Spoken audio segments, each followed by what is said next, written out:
Welcome to the Focus Forward Business Podcast from SturdyMcKee.com. Hey, welcome, and thank you for watching or listening to the Focus Forward Business Podcast, where we share the stories, journeys, and lessons from amazing entrepreneurs.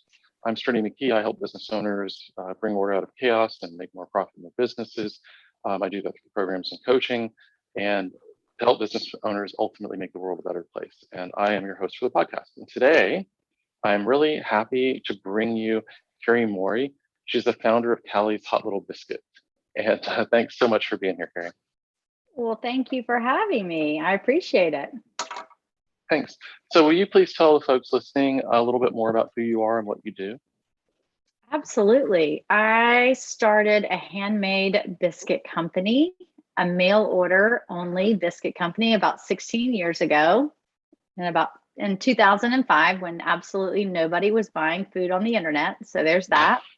Right. But my number one priority was to create a life for myself that I truly wanted, which was to be a mom first. And then I sought out to create a business that supported that. So my priority from the beginning was being a mom. And I knew that my passion was food, and I was trying to figure out how to meld both of those and make them work together so that I could get my biscuit and eat it too. How's that?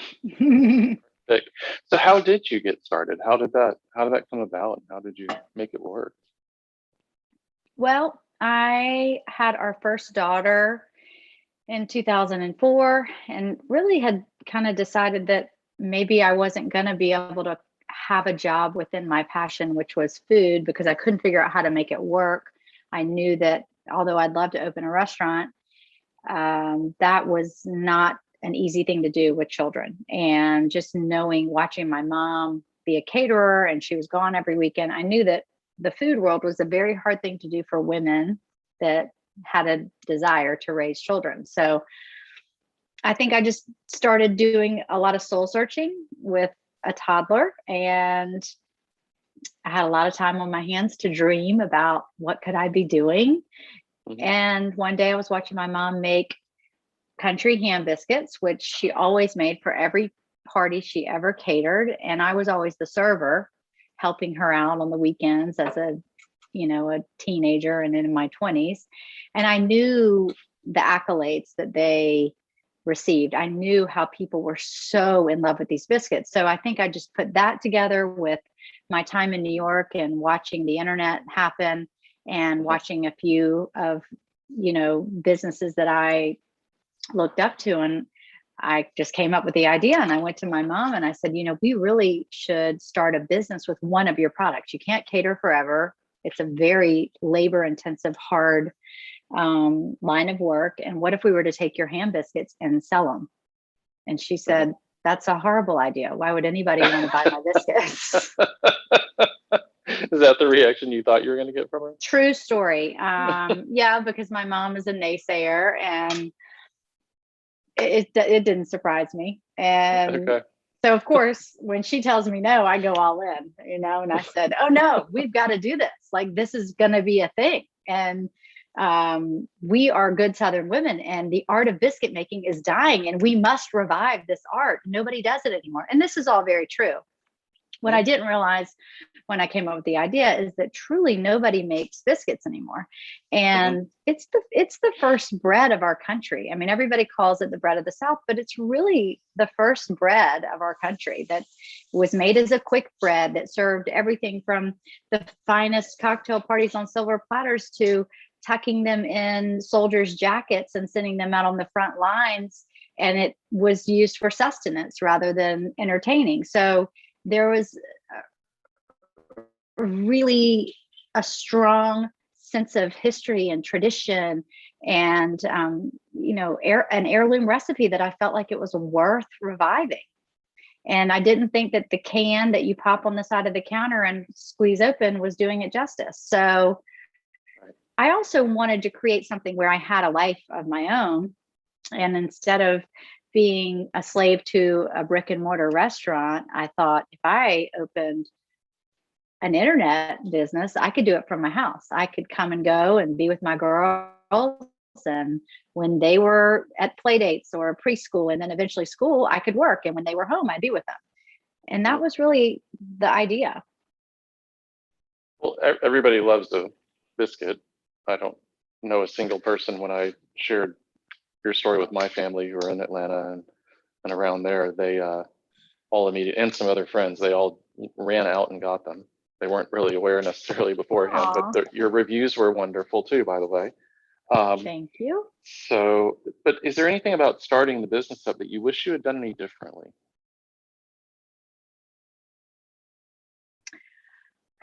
I try really hard not to have regrets. So no, I don't think there's anything I would have done differently. You know, I look back and I think going into business with my mom was probably not the best idea. And it was kind of doomed from the start. You know, she didn't believe in it. She didn't get behind it. When we actually started to get some business, which took a lot, she asked me to pull back, and she just had no interest in it. And, you know, when you're in it, I had a lot of, you know, frustration with that. But now that I'm able, and this has happened years ago, she got out of the business within the first 4 years. And now that I look back on it, I think, well, first of all, I should have never convinced anyone to go into business with me. So that's on me, right? And secondly, it wasn't her dream. It wasn't her inspiration. It was mine. She inspired me. Her great food inspired me, but it was my idea. So why didn't I just do it on my own? And I think that the execution part of a business idea is usually the hardest, because everybody comes up with at least one good business idea in their life. And if you're an entrepreneur like me, I have come up with 1,000, and maybe 1 or 2 are good and the rest are not good. But, you know, I think had I looked back on it and had just a little bit more guts and pushed myself to take the leap on my own, I didn't necessarily, I don't want to say I didn't need her, but it was so much more comfortable to do it with somebody else. So I have no regrets. But if I could give advice to anybody, I would say, don't doubt yourself. Do it. If you truly believe in it, you can do anything. Like if I can start a country ham biscuit business, which, by the way, it was the only biscuit we sold for the first year and a half. And most people don't even, you're probably Googling country ham right now. You don't even know what that is. Like, it's a regional Southern thing. So I started a business with a meat-based biscuit business, and that meat happened to be something that's very regional. It wasn't a great idea, but I believed in it, and I think that is what has propelled it and kept it going. Because if you have that person that is pushing forward and taking that leap, that's really all you need. Well, and you mentioned like convincing someone else to go into business with you, and about their passion. So yeah, that's a great lesson. I mean, regrets aside, we can learn from things we've gone through and share.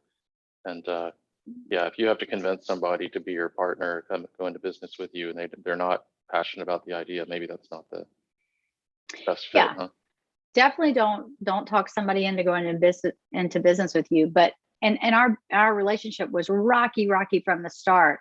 But she did lay some foundations about biscuits and scaling that I would have had to learn the hard way. So she really helped provide some structure to the baking side that I don't have a baking background, so I wouldn't have been able to do that. So I'm very grateful for the inspiration, for the structure of her helping me start it. And, you know, it actually, in hindsight, it has made our relationship really great. It's taken us 15 years to get there, but we're in a really great place. So, you know, a lot of mothers and daughters can't say that they have a good relationship with their mom. It's only taken me 40 something years to get there, and I'm really proud of that. That's awesome. Thanks. So, I mean, you mentioned in the beginning of the business as well, and part of the motivation for doing it was really a balance of time and priorities. That always seems to be a challenge for entrepreneurs, for business owners. So what tips, tricks, advice do you have around prioritization, managing your time, having enough time? You know, I don't pretend to be an expert in this, but what works for me is a lot of structure. And as my husband would in the background laugh at me and say, all your rules, I have a lot of rules, and there's structure. There's a lot of structure, and it's not because I'm rigid and not fun. It's because I have certain goals. He's laughing at me now. I have certain goals that I want to reach every day within my business and within my home life. So I also want to enjoy my life. I don't want to work 10, 12 hours a day. So I want to get up early and start my day with exercise every day to clear my head and to, just help me center myself and get ready for the day. And it puts me in a great frame of mind and positive energy and blah, blah, blah. And then a list, good old list. I know people don't like to write anymore, but I'm a writer and I like to, get things done. And I like to do multiple things at once, which I know can also be considered, a negative, but I think there's something to be said for being able to be a really good multitasker. And I, without sounding obnoxious, think I'm pretty decent at multitasking. So, and I like immediate gratification. So I want to get things done, and I won't stop until it's done. So I'm just really driven, and I don't even know from where that came or how it got there, but it provides sense of accomplishment. It provides a lot of confidence, and then obviously the obvious result of things get done every day. So that's always a good thing. All right. So can you share with us any of your rules, like an example? I exercise every day. Okay. That's number one. And if I don't, I'm a little cranky. So even if it's a walk around the block, so it also, I have 80 employees. So I feel this pressure to, and I'm happy to take on the pressure. It's not a bad thing. I feel the pressure to sprinkle sunshine and rainbows and be positive and have a great attitude. And so I have to start with me, right? I have to be the one that trickles down that. So that's a lot of the reason why I do that, not just for my family, not for my Biscuit family, but also my home family. So that's one. The other is I want to make sure I touch all my businesses. And that is not as easy as it sounds because I have 3 restaurants. I have 4 restaurants in 3 states. And so I don't always accomplish that goal. And I have a catering division, and they're all spread out in different parts of Charleston. So 2 locations and then 2 different production facilities. So I don't always accomplish that goal, but if I get 3 out of 4, I'm good.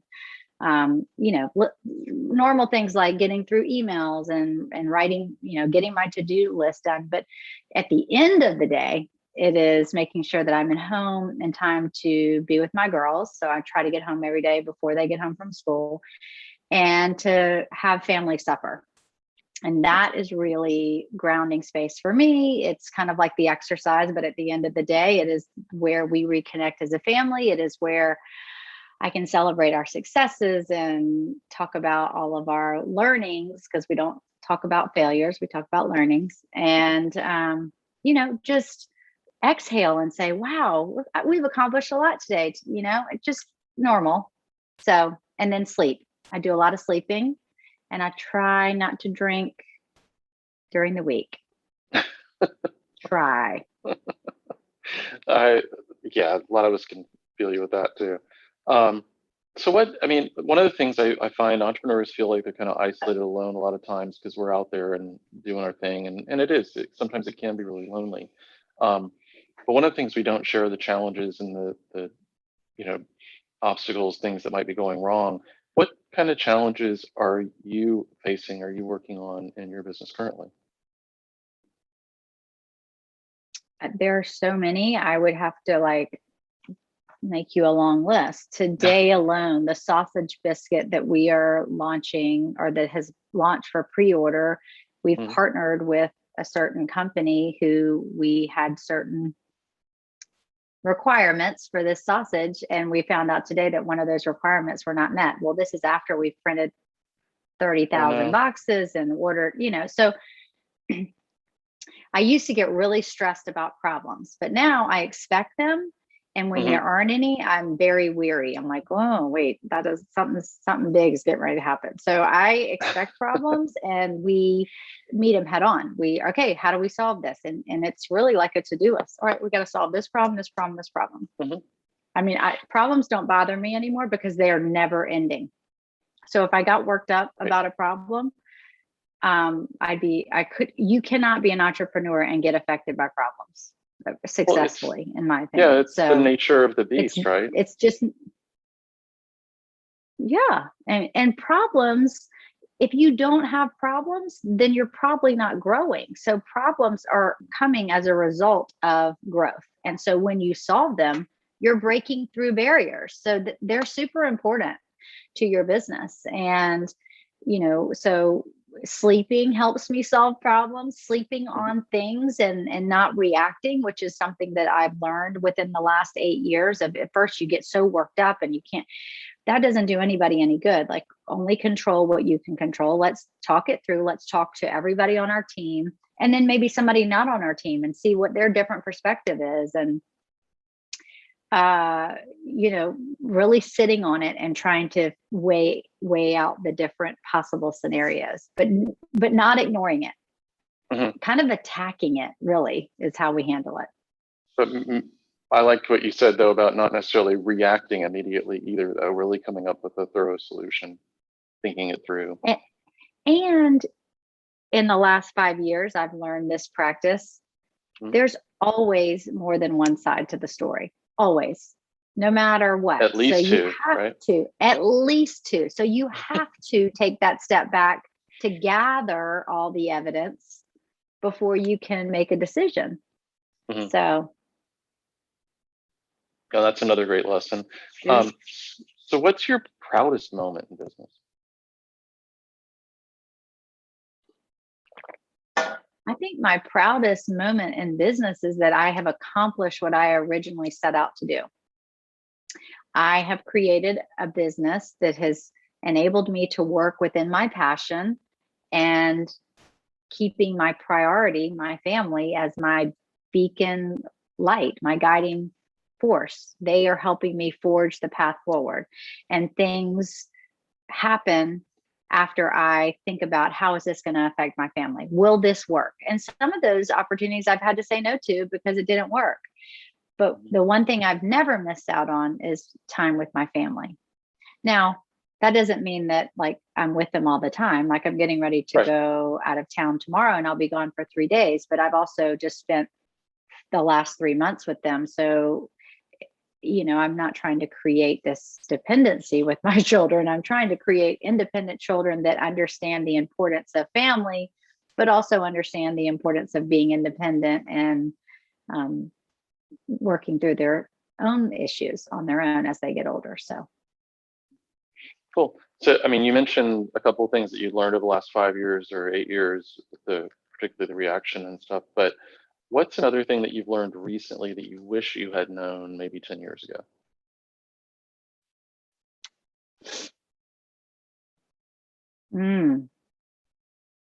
Wow, that's a good question. What is something I've learned that I wish I'd known 10 years ago? Probably that you can't control other people. And that you can only control yourself. And if you worry about how somebody else is going to react or what's going to happen tomorrow, you can't control that. So control you and your reaction. And I think, unfortunately, I think all of these lessons, or at least for me, have come with age. Kind of sad. I'm like, oh wow, I'm really getting good at this now. I'm like, yeah, because I'm getting old. No, well, if you weren't gaining wisdom, then what's the point of getting older? That's right. That's what the wise old owl says. Cool. So can you share like a favorite business book or article or something that you're reading recently or checking out that you think would be of use, value? I'm a junkie with those, and I audible them a lot for exercise. Oh my gosh, there's so many. I just read The Energy Bus. Have you read it? No, I haven't. It's a good one. It's a good little inspirational quick read. Loved it, about how to be a good leader and how your energy affects everybody. Mm-hmm. So I love that one. I more on the restaurant side, I love, but I don't think it's necessarily restaurant focused. I love setting the table with Danny Meyer because it's good for any business, although his is restaurant focused. Oh my gosh, I'd have to go to my list and see. Well, that's a couple of good ones. Thanks. Yeah, those are the two that are. I always say Setting the Table because it's such a great book about service, and he's specifically talking about customer service, but it's not, it's really for everybody. It's how you should treat your customers. It's how you should treat your employees, how you should treat, and Zingerman's does a very similar book too, and talking about how you treat the mailman is the same way you should treat your customer. Like everybody is, it's a service industry. Like if you're in business, you're in service. Even if you're a consultant, you're in service. So I love books like that. I think that is often overlooked for sure. Cool. Thank you. So you also, you mentioned customers, you mentioned employees, you mentioned other, but I know that you're also kind of focused on your community, and you all support a couple other foundations and help in the community. Do you want to talk about that at all? Sure. I'm a huge proponent of being involved in our local community, and that means our Atlanta community, our Charleston community, our Charlotte community. Our focus is helping women and children within those communities. So it could be everything from helping a school to helping our local charity here is Just Be You, which is an organization that really helps lift up not only women, but it's focused mainly on women, and from the age of being a teenager all the way up, and empowering women. And we have a motto at Callie's that we have really made into not only a fan motto, but it's what we use within our own company called Be a Biscuit. And it's it's a part of our culture, and it's rise tall, which means be confident, be warm and buttery on the inside, which means be kind, and be open to anyone's jam, which means be accepting of everyone. So, a little buttery version of the golden rule, never hurt anyone. And, we try really hard to live in our Biscuit family by those rules, just be kind, be confident, and be accepting of everyone.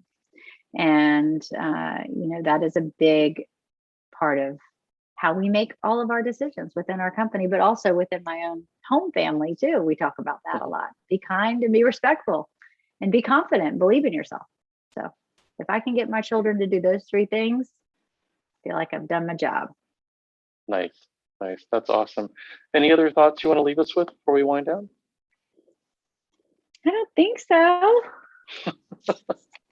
Well, I really appreciate your insights and your story and your time with us today too. Thanks so much for making the time. I know you're awfully busy with all the things. Well, I appreciate you having me. Thank you. Oh, of course. No, I wouldn't miss it. And I love the what I would call the buttery core values too. Those are awesome. Thank you. Thank you. All right. Cool. All right. Well, nice talking to you, and see you soon. Thank you, Callie. Thank you for listening.